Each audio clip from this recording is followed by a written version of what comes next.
ምክንያቱም በር ላይ እየሰራ አይደለም ገስት ላይ ያሉት ድንገት ነው። ሄሎ ሰላም አሌክስ፣ እንዴት ነህ? ሰላም፣ እንኳን ደህና መጣሽ። እንኳን ደህና ቆየህ። ምን እንታዘዝ? እሺ አሌክስ፣ የበደለክን ሰው ማለት ነው ይሰማል? ይሰማል። የበደለክን ሰው እንዴት ነው በደሉን ልትረሳው የምትችለው? ምን ገጥሞሽ ነው? ንገሪኝ እስኪ በዝርዝር። ማለቴ ከ4 ዓመት በፊት ነው ይህ በደል የሆነው ማለት ነው። ጓደኛ ነበረኝ እና 2 ዓመት እንደዚህ በስልክ አውርተን ከዚያ በኋላ ተገናኘን ማለት ነው። እና ያው ሲሄድ በስልክ አውርተን ማለት እንዴት ተዋወቃችሁ ነው? ማለት የተዋወቅነው ፌስቡክ ላይ ነበረ። የተዋወቅነው ከ6 ዓመት በፊት ነው። እና እኔ ስደት የመጣሁት በ18 ዓመቴ ነበረ። አሁን ላይ 8 ዓመት ሆኖኛል ስደት ላይ ማለት ነው። እና በመጣውኝ በ1 ዓመቴ ምናምን ተገናኘን ከሱ ጋር ማለት ነው። ከዛ ተገናኝተን 2 ዓመት አውርተን ምናምን ሄድኩኝ፣ ተገናኘን። የዛን ሰዓት የሰሜኑ ጦርነት ነበረ ምናምን ነገር፣ ወደ ፋሚሊ ጋር መሄድ አልችልም ነበር ማለት ነው። ከዛ በዛ አጋጣሚ ተጠቅሞ ያው አብረን መሆን ጀመርን። አብረን ሆነን 1 ዓመት ከእሱ ጋር ተቀምጬ በቃ ቤተሰብ ጋር ላክና እንጋባ ምናምን ነገር የሚል ነገር ነበርና እሺ ምናምን ነገር እያለኝ ከዛ ያው እሺ ይለኛል፣ ጊዜ ነው የሚሰጠኝ። እኔም ደግሞ ብዙም አላጨናንቀውም እና ዝም እላለሁ። ያው ቀለበት ምናምን ነገር ገዛና በዛ ሸወደኝ ማለት ነው። ከዛ ማለት ነው ለጋብቻችን የሚሆን ቀለበት ብሎ ቀለበቱን ገዛ ማለት ነው። እኔ የትም እንዳልሄድ ማለት ወደ ፋሚሊ ምናምን ነገር እንዳልሄድ ማለት ነው። ከዛ እንደዛ አደረገና እኔ ዝም ብዬ ተቀመጥኩ ማለት ነው። እሺ ምናምን ነገር ይህ በቀጥታ እሱን ያገኘሽው? ከዚህ ሲሄድ አዎ፣ አጋጣሚ ጦርነት ነበረ፣ የሰሜኑ ጦርነት ማለት ነው። እሱን የተቀበለሽ? እሱ ነበር የተቀበለኝ። ያ ከዛም በኋላ እኔ እሱ ጋር ተቀምጬ ያለ ሌላ ለካ ሚስት ነበረችው ሳውዲ ማለት ነው። እኔ አላቅም። እሱ ጋር ተቀምጬ ለምንድነው ቤተሰብ ጋር ማትሄደው ማንሄደው ምናምን ስለው እሺ ጊዜ ስጭኝ ምናምን ነገር ነው የሚለኝ። እና ኦኬ ብዬ ያው እየጠበቅኩትኝ ነው ያለሁት ማለት ነው። ፋሚሊዎቹ ምናምን ነገር ወስዶ አስተዋውቀኝ ምናምን። ከዛ ፕሮግራሙ በቃ ቤተሰብ ጋር ሰላም ይሆኑ እናገሩ ምናምን ይለኛል። ኦኬ ብዬ እኔም ተቀምጫለሁ ማለት ነው። ከዛ ፎቶ አየውና ይቺ ሳኡዲ ነው የምትኖረው፣ ስልክህ ይሄ ሳኡዲ ቦታው ሳኡዲ ነው፣ ልጅቷ ዩኒፎርሙ ለብሳ ምናምን ነገር ነው እና ሳኡዲ ይመስላል ምናምን ስለው አዎ እቺ እኮ ጎረቤቴ ነች ምናምን ነገር አለኝ ማለት ነው። ከዛ አዎ ጎረቤት ምናምን አልኩና ዝም አልኩኝ። ያንን ፎቶ ላይ ጭንቅላቴ ላይ ሴቭ አድርገዋለሁ ማለት ነው። አይዞሽ አሌክስ፣ በእውነት ላለቅስ ሁሉ እችላለሁ ማለት ተረዳኛ። እኔ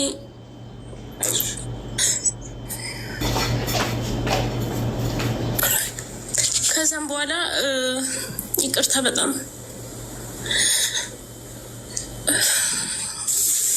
ከዛም በኋላ ከእሱ ጋር እንደዚህ ፎቶውን ምናምን ነገር ካየሁ በኋላ ቤቱ ደስ አይለኝም። ጸሎትም ሳረግ በቃ የኔ አይመስለኝም። ከፈጣሪ ጋር መጣዳት ምናምን ነገር በጣም ያሳዝነኛል ምናምን ብዬ ነገርኳቸው ማለት ነው። ከዛ በቃ ተረጋጊ፣ ያይዙሽ ምናምን ነገር ይቅር ባይ ነው ፈጣሪ ምናምን ነገር ብሎ አጽናኑኝና ተመልሼ የመጣው ማለት ነው። ከዛ የሆነ ሰዓት ላይ ልጅቷ ለካ ከሳኡዲ ልትመጣበት ነው። እሷ ብር ትልክለታለች። ከዛ ከሳኡዲ ልትመጣ ስትሆን እኔ ጋር ተጣላ፣ ሰበብ ፈጥሮ ማለት ነው። ከዛ ለምንድን ነው ምናምን የሆነ ነገር ውስጥ እንትን አለኝ እና ምን ሆነ ነው ምናምን ስለው በቃ እንደውም አንቺ እኮ ምናምን የሆነ ብዙ ነገሮችን ተናገረኝ ማለት ነው። ከዛ ምንም አላልኩትም። ፓስፖርቴን ቶሎ ብዬ ለላላኩኝና ፕሪንት አድርጌ ቀጥታ ወደ ቤተሰብ ጋር ሄድኩኝ ማለት ነው። ቤተሰብ ጋር ሄድኩኝና ያንን ፓስፖርት ልኬዋለሁኝ። ከዛ ኤክስፔሪየንስ ስላለ ችግር የለውም ይመጣልሻል ምናምን ነገር አለኝና እንትን ብሎኝ ሄድኩኝ። ቤተሰብ ጋር ሄጄ 15 ቀን ተቀመጥኩኝ ምናምን።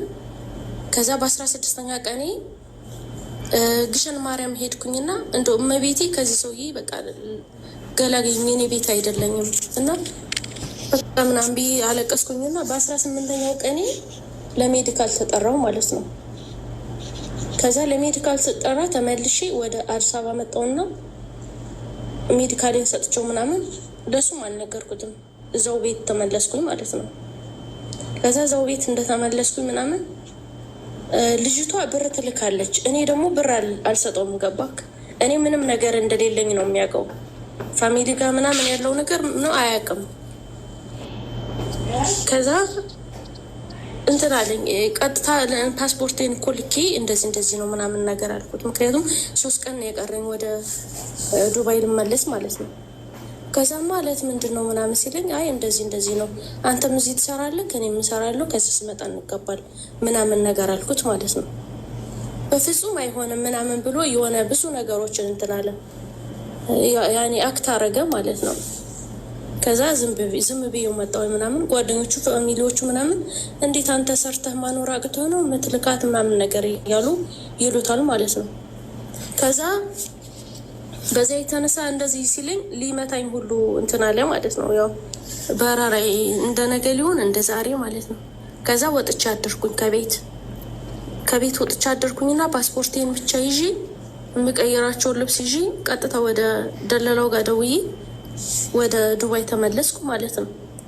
ከዛ እዚህ ዱባይ መጥቼ በ3ኛ ወሬ በቃ እንደጠበኩት አልሆነልኝም እና አልተመቸኝም ነበረ እዚህ ማለት ነው።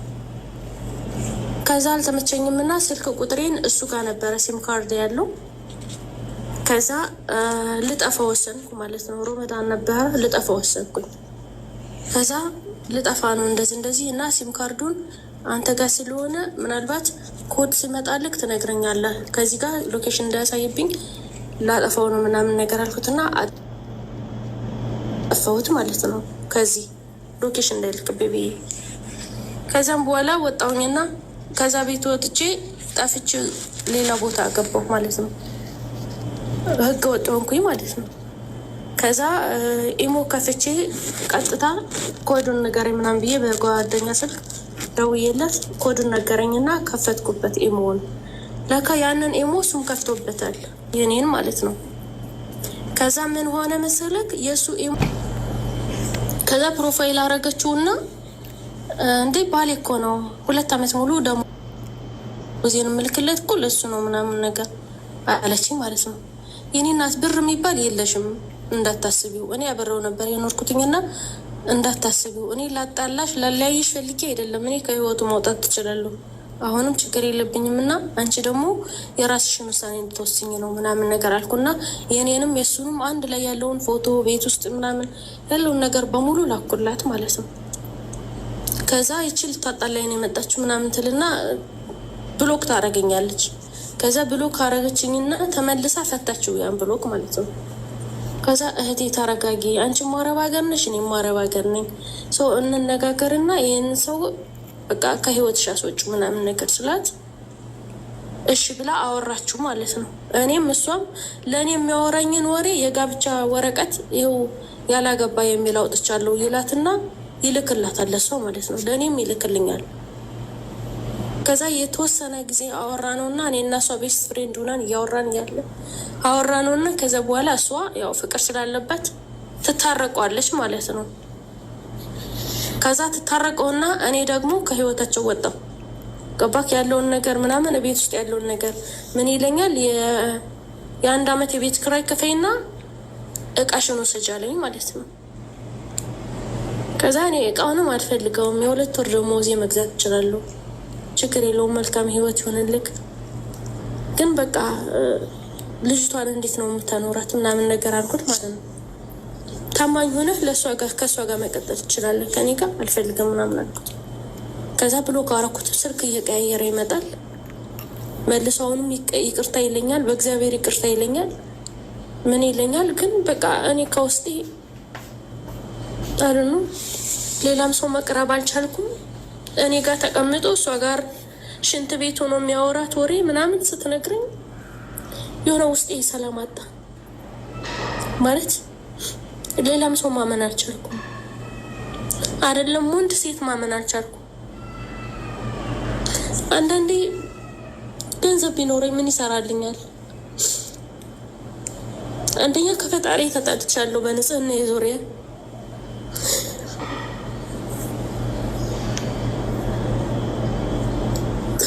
እና ምን ማድረግ እችላለሁ? ይቅርታ ልል እችላለሁ ካፌ፣ ግን ከውስጤ ሊወጣልኝ አልቻለም።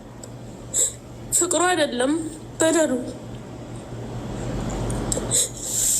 ከውስጤ ሊወጣልኝ አልቻለም። ሰውን ማመን አልቻልኩም በፍጹም። አሁንም ወደ ሀገሬ መሄድ እችላለሁ። ምንም አላጣሁም።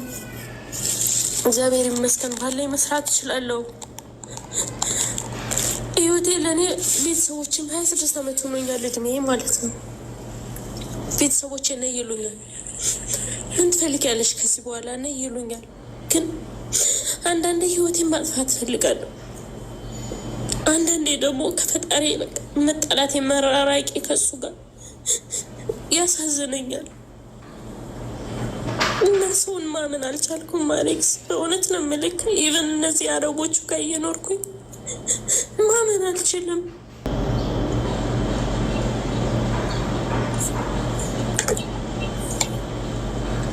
እድሜሽ ምን ያህል? 26። እሺ ታርጊና አዳምጪ። ያው ችግሩን ማወቅ የመፍትሄውን ግማሽ መንገድ መጓዝ ነው ይባላል። ስለዚህ የመጀመሪያው ያንቺ ችግር ያው ሌሎችም እዚህ ውስጥ እየሰሙሽ ስለሆነ ይማሩበት ያስፈልጋል። ወንድ ልጅ ቤተሰብ እያለሽ ሳያገባሽ ሽማግሌ ሳይልክ ለምን ጎዳና አታድሪ? ወንድ ቤት ሄዶ መኖር እንደዚህ ያስንቃል። የናቀሽ ለዛ ተቀበለሽ ከኤርፖርት እንዴት ነው ፌስቡክ ላይ የተዋወቃችሁትን ወንድ ኤርፖርት ሄዶ እንዲቀበላችሁ የምታደርጉት? ቤተሰብ አሳድጎ መከራ በልቶ አይገባውም። አንድ ሰው 3 ወር 4 ወር አውርቷችሁ አመትን ቢያወራችሁ ከዛ እናንተን ከኤርፖርት ለመቀበል ብቁ ነው? ምን እንደሆነ ይታቁታላችሁ።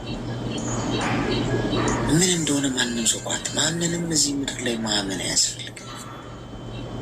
ሰው ማመን አቅቶኛል ያልሽኝ ይሄ ፍቅር የሚባለው ነገር አይነሽን አወራውና እየተካሄደብሽ ያለው ነገር ማየት አቃተሽ ነው። ተሰብረሽ በዚህ እድሜሽ ጥሩ መሰበርሽ ወደ በጎ መንገድ ይወስድሻል። ካወቅሽበት አንዴ ሆኖ አለው መመለስ አይቻልም። አሁን ስላለሽበት ሁኔታ እናውራ። የልብ መሰበር ሁልጊዜ ፈጣሪ እጅ ላይ እንድትወድቅ ያደርግሻል። ቂም፣ በቀል፣ ጥላቻ ውስጥሽ እንዳይበቀል ተጠንቀቂ። ልብሽ ሲሰበር ግን ጭንቅላትሽ ይከፈታል ብሻል እና ዓለም ያበቃ ይመስልሻል፣ ግን አይደለም። የልብሽ መሰበር ነው አንቺን የተሻለ ሰው ያደረግሽ። የልብ ቁስለት አይሆን እንጂ የልብ ቁስለት ማለት ይሄ ልብሽ ቆስሎ ቂም አዝሎ ማለት ነው። በቃ ሰላም አይኖርሽም፣ እንቅልፍ አተኝም፣ እንዲያርጎኝም እንዲህ ሳላረገው አይነት ነገር የበቀላዊ እሱ እግዚአብሔር የለበትም፣ ወይም እግዚአብሔርም አንቺ ጋር አይኖር። ልብ መሰበር ግን ሁልጊዜ ስብር ስትይ ወደ ፈጣሪሽ የምትሄጂው እና ልብሽ ቀና ነው የሚሆን፣ የበለጠ ገራገር ነው የሚሆን።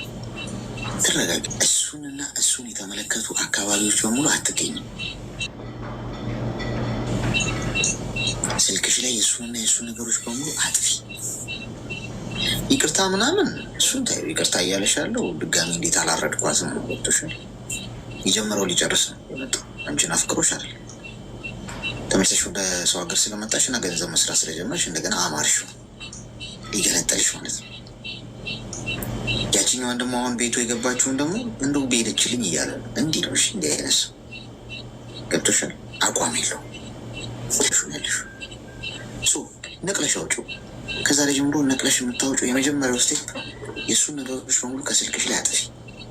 ፎቶግራፍ፣ ጽሁፍ እያወራችሁት የተነጋገራችሁ ያለሽ ነገር ኖሮ እያየሹ የምትናደጁ ጉዳይ ካለ ዲሊት አርጊ፣ ፎርማት አርጊ። ኢሞ፣ ፌስቡክ ምናምን አትጠቀሚ፣ አጥፊያቸው አፕሊኬሽኖቹ። ጸሎት አርጊ፣ በየቀን ጠዋት ተነሺ ጸሎት አርጊ። ማታ ልተኝ ስትል ቀላል ጸሎት፣ ምስጋና። ጸሎትሽ ምስጋና ነው። ተመስገን ጌታዬ ስላሳደርከኝ በሰላም ተመስገን ጌታዬ። ማንም የት እንዳለሽ አይወቅ፣ እንድትድኝ ነው እያልኩሽ ያለሁት። ከዛ እሱን ካረግሽ በኋላና ለብቻሽ ቀስ እያልሽ አዲስ ነገር እየለመድሽ በመጣሽ ቁጥር እየረሳሽው እየጠፋ አዲስ መሞር እየገባ ጎበዝ እየሆንሽ ጠንካራ እየሆንሽ ትመጫለሽ። ይሄ እኔ የምልሽ አዲስ ነገር አለም እየነገርኩሽ ያለሁት። በቃ ይሄ የተፈጥሮ ሂደት ነው። የምንለወጠው እንደዚህ ፍቅር ውስጥ የምትገቢው እንደዚህ ነው። በነገርሽ ላይ አሁን ማስተዋል ያለብሽ ነገር ለመርሳት ብቻ አለም እየነገርኩሽ ያለ። ለማፍቀርም አንድ ሰው በዚህ ሪፒቲሽን ውስጥ ከቆየ ያፈቅራል። ልምምድ ማለት ነው። አንድ ሰው በየቀኑ ካወራው ከእሱ ጋር ከሆነ እያዳምጥሽ ማለት ጭንቅላትሽ ስራ ላይ ብቻ ይሁን። ማዳም ቤት ከሆነ መሰል ስራ ፈጥረሽ ስሪ። አሁን አዘዘችሻ ሰራሻ ቁጭ የምትይበት ስራ ሲሆን አይ ቁጭ የሆነ ነገር ፈጥረሽ ስሪ። ከፈለሽ መኝታ ክፍሎች ውስጥ ያለውን እቃዎች ወዲህ ወዲህ አድርጊያቸው፣ ቦታ ቀያይሪያቸው ምናምን። የሆነ በቃ ቁጭ አትበይ፣ አክሽን ውስጥ ሆኚ። ይህ ምንን እድል ይፈጥረልሻል? ጭንቅላትሽ ስፔስ ያጣል። የማሰቢያ ጊዜ ታሳጨዋለሽ። ቁጭ ስትይ ግን ያስባል። እንዲህ ብሎሽ እንዲህ አድርጎሽ በዚህ ወጦ አብቅቶልሻል አላበቃልሽም ምናምን ይልሻል። እንዳያወራ ዝም የምታስቢው በምንድን ነው? በቃ የሆነ አክሽን ውስጥ ስራ ውስጥ እና እንቅስቃሴ ውስጥ ስትሆኝ ግብ የት ነው የምትሄጂው? ምን ለመስራት ነው የመጣሽው? እንደው የምታሳቂ በገንዘብ ለምሳሌ የዛሬ 5 ዓመት የዛሬ 3 ዓመት ምን ያህል ካፒታል ይኖርሻል አካውንትሽ ውስጥ? ምንድን ነው የምትሰሪ?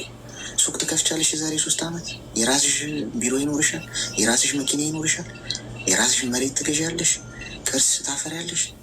ምንድን ነው ታርጌትሽ? የምትመጪው ቁጭ ብለሽ ጻፊ ወረቀት ላይ እሱም በየቀኑ እዩ፣ ለዛ ስሪ። በእነዚህ በ3 ነገሮች ውስጥ ልብ ማለት ያለብሽ ነገር አሁን የነገርኩሽ በአንድ ቀን አለ ለውጥ የምታመጪው። እነዚህ 3 ነገሮች ስታደርጊ በሳምንት አይደለም፣ በወር አይደለም፣ በረጅም ጊዜ ለውጥ ውስጥ የምትገርሚ ሰው ሆነሽ የምትሰሪው። ትዕግስት አድርግሽ ቀስ በቀስ ስቴፕ ባይ ስቴፕ እርምጃዎችሽን እየቆጠርሽ በዚህ መንገድ ተራመች። ከዛ መተሽ ወይ ታመሰግኛለሽ ወይ ይድፋት እያለሽ ይታወቃል። እግዚአብሔር ያክብርልኝ። እግዚአብሔር ይስጥልኝ። እሺ አይዞሽ በርቺሽ። አሁን እዚህ ውስጥ አሁን ለእሷ ብቻ የተነገረ አይደለም። እዚህ ውስጥ ላላችሁት በሙሉ በጣም ማታወሩ ኮመንት ማጽፉ ምናምን ከጀርባ ኢቨን ላይቭ ውስጥ ሳገቡ የምትሰሙ ሰዎች አላችሁ አውቃለሁ። ሁሉ ሰው ይጠቅማል። በገደሏችሁ ሰዎች እጅ አትሙጡ። ኤኒዌይስ ነጥቡ እሱ። ቀድሞ ባረዷችሁ ሰዎች ሚዛን አትመዘኑ። እናንተ ተነሱና ዕጣ ፈንታችሁን ወስኑ ራሳችሁ። ሚሊዮን ጊዜ ብትወድቁ ሚሊዮን አንደኛ ጊዜ ተነሱ። የነገዋ ፀሐይ ምን ይዛ እንደምትመጣ አታውቁ። ራስን ማጥፋት መፍትሄ አይደለም። ለየትኛውም ችግር መፍትሄ ሆኖ ሊቀርብ ይችላል። ሞክሩ፣ ተነሱ፣ ጣሩ። እናንተ የደከማችሁ ሰዓት እግዚአብሔር ይጀምራል። ያንሽ ደከመኝ ብላችሁ